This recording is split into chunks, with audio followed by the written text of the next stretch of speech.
প্রথমে এই ফটোটা দেখো বন্ধুরা, কাল বাংলাদেশের সাথে প্রস্তুতি ম্যাচ শেষে হার্দিক পান্ডিয়া দর্শকদের কেমন অটোগ্রাফ দিচ্ছে বা দর্শকরা এক ঝলক হার্দিক পান্ডিয়াকে দেখার জন্য তারা কেমন মুগ্ধ হয়ে আছে। আমরা কত সহজেই না হার্দিক পান্ডিয়াকে ছাপড়ি বলে দিই, আমরা সোশ্যাল মিডিয়ায় একটা বাজে কমেন্ট করে দিই, কিন্তু হার্দিক পান্ডিয়া সবার চোখে আঙুল দিয়ে আবারও দেখিয়ে দিল বন্ধুরা যে আইসিসি টুর্নামেন্টে বা যখন ভারতীয় দলের জার্সি হার্দিক পান্ডিয়া নিজের গায়ে জড়ায় তখন সে কতটা ইম্পর্টেন্ট বা কতটা ভয়ঙ্কর খেলোয়াড় হয়ে ওঠে। বাংলাদেশের সাথে কাল প্রস্তুতি ম্যাচে অসাধারণ একটা ইনিংস কিন্তু হার্দিক পান্ডিয়া খেললো 40 রানের 23 বলে, পরবর্তীতে বোলিংয়ে একটা উইকেট নিল।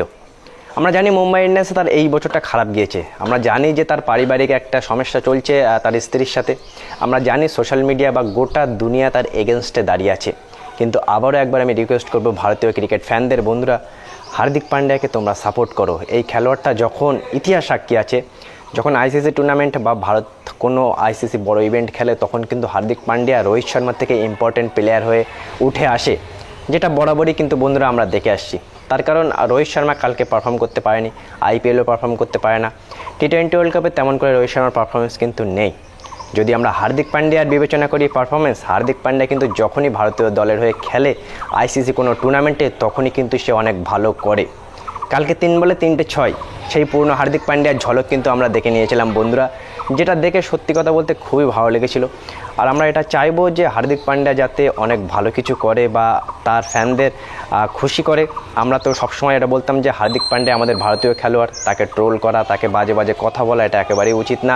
সে কতটা ইম্পর্ট্যান্ট খেলোয়াড় সে কিন্তু আবারও দেখিয়ে দিল বন্ধুরা প্রথম প্রস্তুতি ম্যাচে। এবার আমরা এটা দেখব যে পাকিস্তানের সাথে বা আয়ারল্যান্ডের সাথে বা আগামী দিনে যে বড় বড় ম্যাচগুলো হবে সেই ম্যাচেও কিন্তু হার্দিক পান্ডিয়া অনেক ভালো পারফরমেন্স করে, আমরা কিন্তু এটাই আশা করব। আর তোমাদের আবারও বলে দেখি যে হার্দিক পান্ডিয়াকে ট্রোল করার আগে, ভারতীয় ক্রিকেটারদের ট্রোল করার আগে একবার ভেবে ট্রোল করবে যে এই খেলোয়াড়টা যখন ভারতীয় দলের হয়ে খেলে তখন কতটা ইম্পর্টেন্ট, আইপিএলে কী পারফরমেন্স করলো বা সে কোন দলের থেকে কোন দলে এসে ক্যাপ্টেন্সি হলো, এটা দেখে কিন্তু একেবারে তাকে জাজ করা উচিত না, তাকে গালাগালি করা উচিত না। আবারও একবার বলবো যে হার্দিক পান্ডিয়া এই বিশ্বকাপে আমাদের সব থেকে মোস্ট ইম্পর্টেন্ট বা মোস্ট ভ্যালুয়েবল খেলোয়াড় কিন্তু হার্দিক পান্ডিয়া হতে যাচ্ছে বন্ধুরা।